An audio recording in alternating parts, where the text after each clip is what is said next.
I'd like some advice on dating a single dad. We're both in our 20s and his daughter is 4, and I've never dated a man with a child, and I just want to make sure that I get some good advice because I really like him. P.S. Your No More book was great. Thank you.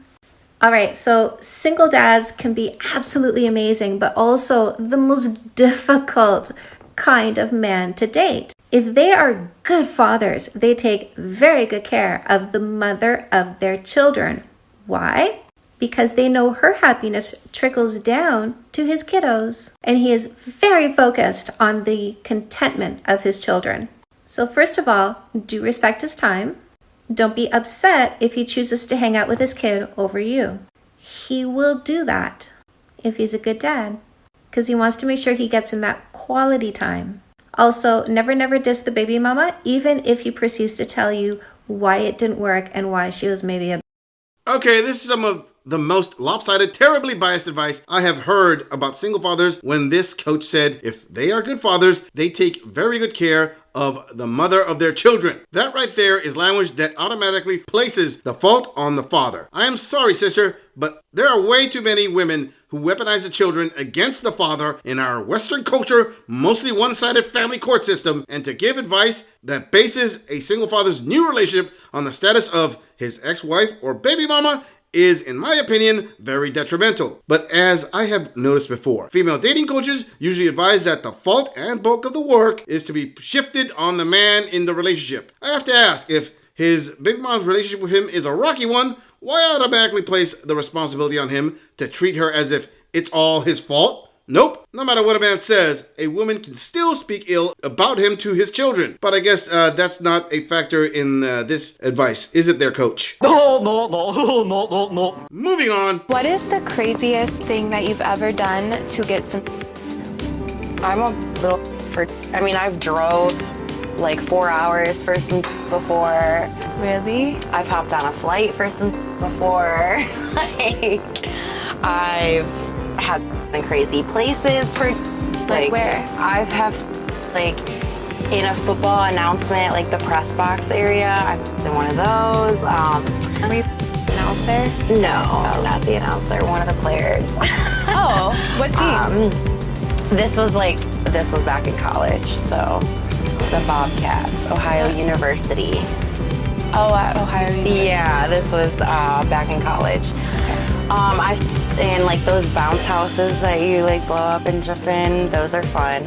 So those are all things that you've done just to get some, like you were, like, this is the only place we can right now, I'm gonna here. Yeah, like if you don't have anywhere else to go or your place is too far, like, hey, let's get it in right here. Oh boy, she is a keeper. 100% wife material. We can only wonder why she isn't wifed up already. Oh, I forgot. The probable reason she doesn't have a championship wedding ring is because there are no good men left out there. As many women who are currently active in the modern dating market of the West looking to be wifed up would say the past doesn't matter. Yeah, because this gem's complete history isn't going to haunt her now, is it? And with that in mind, obviously her past decisions will not have any effect on the man who decides to put a ring on it, if she gets that lucky. Ladies, you have to understand that your mental scrubbing of the tube sticks you didn't enjoy a ride on does not translate into a real-world body count lowering. Also, if you think hiding your real body count is going to work long-term, well, I have to say it will be effective on the little experienced beta imp chump who you settled for, but the man you want to put a ring on it can tell how many minors have been digging in your tunnel, as it's evident with all the blowouts. Moving on. Dating a man in his 40s and he is divorced, the 3-month rule does not apply. You need You don't need 3 months. You don't need 6 months. You just need to ask them one question, probably on like the second or third date. And that question is, how long did you wait to start pursuing a relationship with someone after your divorce was finalized? And how they answer that question is going to tell you everything that you need to know on if this is somebody you can date seriously or not. If they started pursuing a relationship with somebody before the divorce was final, or anything under than, say, 3 months, which is a reasonable amount of time to kind of grieve the end of a relationship and heal from it to some degree, red flag.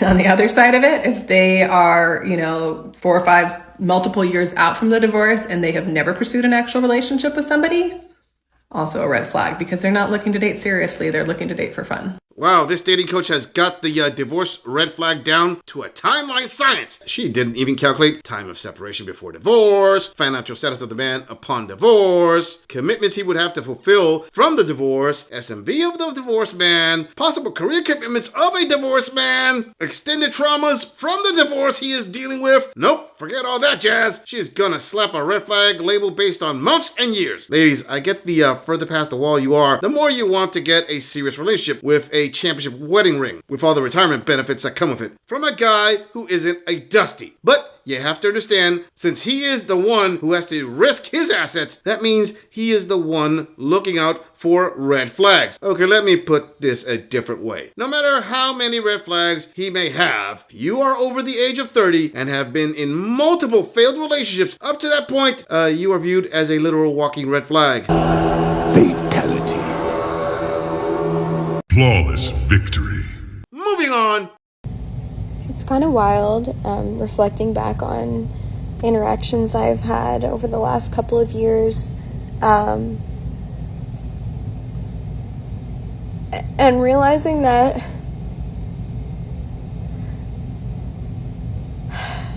if I had known that I was autistic,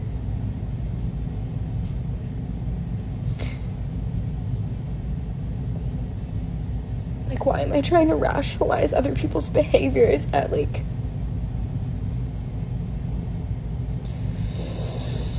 Hi, I'm Sam, and I'm a nearly 25-year-old non-binary autistic worker. Yeah. I truly am sorry for anyone who has a daily struggle with a disability, be it a light form of near eyesightedness, or they are on the spectrum, or if they cannot move around unassisted. The pain is real and society recognizes your pain. With that said, there are so many people all over the world who manage their disabilities on the daily and don't look at their past choices with tears as if they are trying to correlate their bad decisions with their disability. This gorilla is more than clear that some choices are taken off the table from you as they are out of your control. Very clear on that. No one will argue that. But to try and correlate your choice to be an exotic dancer with a disability you recently discovered doesn't quite track as well. For example, if this gorilla decided to throw on a dental floss G-string and get a job at the local peeler bar as a regular pole dancer, only to find out a year later I was a diabetic the entire time, I can't blame the cause of all or part of my decision on what my blood sugar levels were at the time. Nope, the entire choice was on me. And I live with the consequences along with the $1 and $5 notes shoved between my fur and the sweaty spandex. Oh, hell no. Moving on. Can I vent a little bit? You know, when I left my ex, it was tough. It was very, very hard. I was so low, I didn't think I was ever gonna get out of it, you know. And although it still hurts, I'm still pushing through. And I've received so many blessings. A lot of good things that are coming my way, a lot of great things. But sometimes it hurts to know that I'm experiencing all these great things without him. You know? It's like 1 minute I was with him, and I wake up and all of a sudden I'm not. And my life is just different. Is it for the better? Yeah. I believe that. It's definitely for the best, but it hurts. Because I would have loved to experience all these things with him. Sometimes things don't go as planned. And I have to learn to accept that whether I like it or not.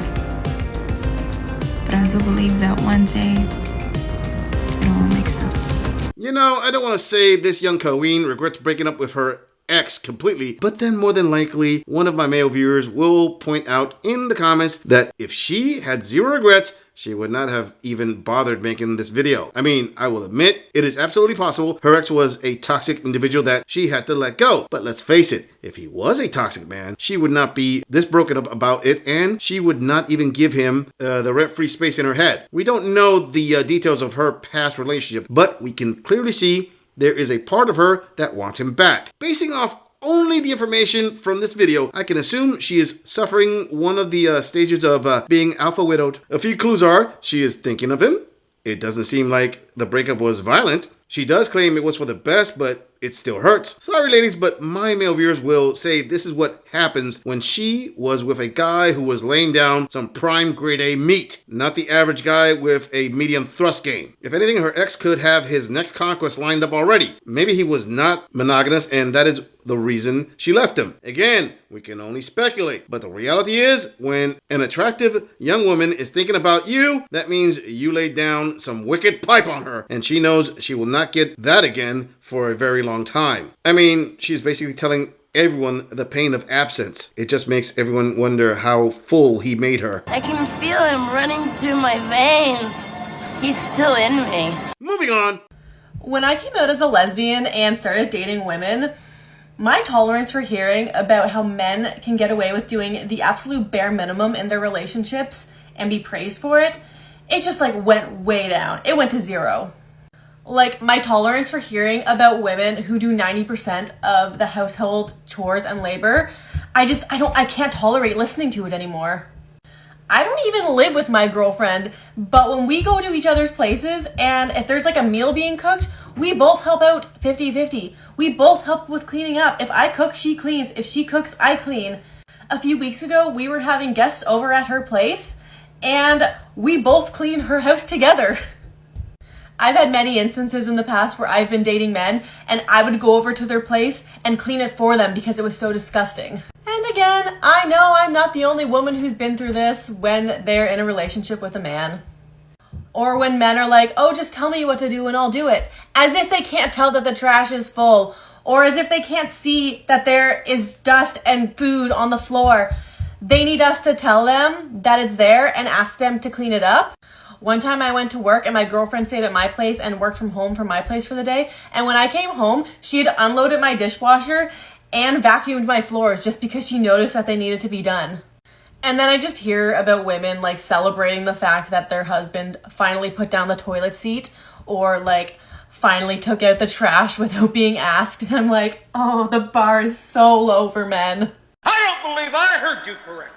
Did I hear that correctly? Did this self-proclaimed rug muncher base the entire breadth of a man's difficulties on solely cleaning? Wow, it's true that those who are born with privilege are blind to it. Sister, let me tell you something. Just because you recently discovered how to please another woman in bed using a combination of cuddles, kisses, and some kung fu grip techniques does not put you in the same game as a man. Heck, you're not even in the same stadium. You're not even in the same league. You are not even in the same damn sport. First of all there, Taco Muncher, you have zero idea of the difficulties men face when learning how to approach and speak to a woman, as they don't treat men in conversations the same they do other women. On top of that, men must work on themselves physically, financially, mentally, and professionally just to become attractive to a woman. Women are given their attraction up front, and all they have to do is a vibe. I will also venture to say most female with female dates have zero issues splitting the bill. While if a man doesn't pay, they are discarded by women. Throwing another layer on top of that,